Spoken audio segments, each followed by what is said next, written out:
မိရဲ့ computer မှာ Microsoft Office ကို install လုပ်ချင်တယ်ဆိုရင်ဒီ အလွယ်ဆုံးနည်းလမ်းတစ်ခုပြောပြမယ်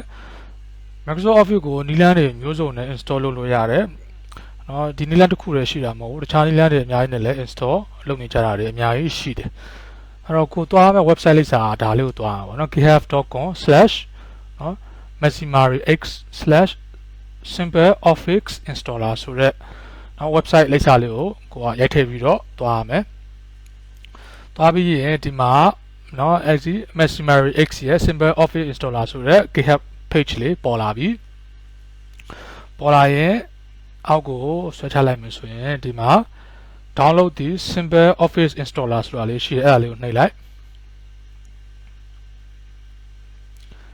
အောက်ကိုနည်းနည်းဆွဲချအဲဒီမှာနော် simpleoffice installer 1.0.8.exe နော်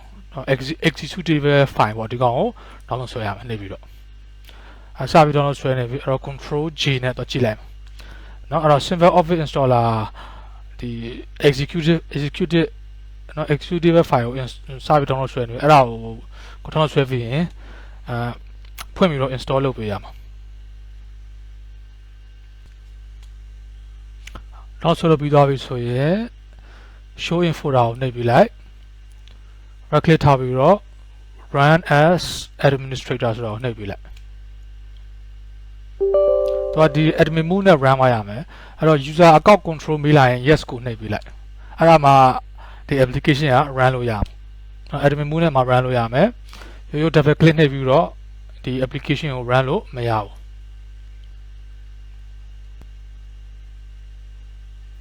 โอเคเนาะဒီလိုပေါ်လာပြီဆိုရင်ကိုလိုချင်တဲ့ Office version ရွေးပေးလိုက်เนาะကိုလိုချင်တဲ့ edition ရွေးပေးလိုက်ကိုထည့်ချင်တဲ့เนาะဒီ application တွေကို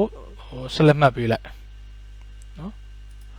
application များထည့်မယ်ဆိုရင်တော့များကြာမယ် application နည်းနည်းပဲထည့်မယ်ဆိုတော့ခဏပဲကြာလိုက်မယ်เนาะprimary language ကတော့ဒါ United States เนาะ English United States เนาะ okayရှားပါထည့်ချင်သေးလဲကိုယ့်အကူယူလို့ရတယ်ဒီမှာเนาะsorry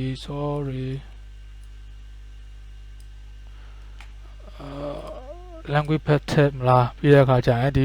launch office installer ကိုနှိပ်လိုက်ပြီဆိုရင်เนาะ office ကိုသူ့ဘာသူ background မှာဒီ install လုပ်နေလိမ့်မယ်เนาะ office ကိုသူ့ဘာသူ background မှာ install လုပ်နေလိုက်မယ် install လုပ်လို့အောင်မြင်သွားပြီဆိုရင်เนาะ license ထည့်ပြီးသားOffice ကိုဒီလိုမျိုးရမယ်ပေါ့နော်အခုနက simple office installer နဲ့ install လုပ်ထားတဲ့ Excel เนาะဒီမှာ product activated เนาะ product ကို auto activate လုပ်ပြီးသား Microsoft Office Professional Plus 2019နဲ့ product activate လုပ်ပြီးသားတယ်ဒီမှာစပြီးတော့သုံးလို့ရတယ်ပြီเนาะစပြီးသုံးလို့ရတယ်ဒါကတော့ crack version တွေမှာတော့ဒါတော့ပေါ်တယ်ချက်ချေကနှိပ်ပြီးရလိုက်ပြဿနာမရှိဘူးစပြီးတော့သုံးလို့ရပြီMicrosoft Excel ကိုစသုံးလို့ရပြီ Microsoft Word သုံးလို့ရပြီ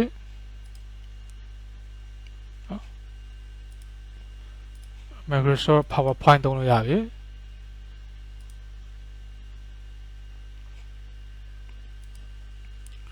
အဲ့တော့ကိုက Office မဝင်နိုင်ဘူးဆိုတော့ဒီလိုမျိုးသုံးတဲ့နေရာတော့ဒါကတော့เนาะ license လိုပဲနဲ့ဒါ crack ပြီးတော့full version သုံးတဲ့နေပေါ့ license ရှိရင်တော့ sign in နေပြီး license account license ရှိတဲ့အကောင့်ကိုထည့်ပြီးတော့ Microsoft Office 365 ကို update တင်ပြီးတော့သုံးတာတော့ပို့ပြီးတော့ကောင်းတယ်အဲ့တော့ပတ်စံရှိတဲ့လူကတော့ဒါပတ်စံဆင်ပြေတဲ့လူကတော့ license